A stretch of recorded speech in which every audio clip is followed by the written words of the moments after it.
3 mīti, par kuriem tu iespējams nezināji.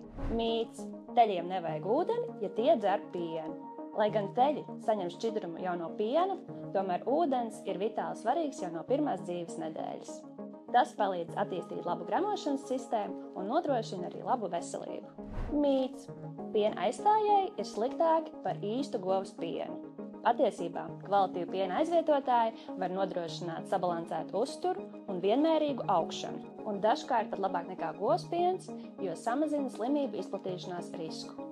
Piena aizvietotais sastāvs ir nemainīgs, turpretī govs piena sastāvs un kvalitāte ir mainīga. Mīts – teļiem nav nepieciešami vitamīnu un minerālu vielu papildinājumi. Patiesībā teļiem īpaši svarīgi ir A, D, E vitamīni un mikroelementi, lai nodrošinātu pareizu kaulu un imūnsistēmas attīstību. Dabiskajā barībā to bieži vien nepietiek, tāpēc nepieciešama papildinājuma un sevišķi pēc atšķiršanas. Un kādus mītus teļa audzēšanā esi dzirdējis tu? Raksti komentārā!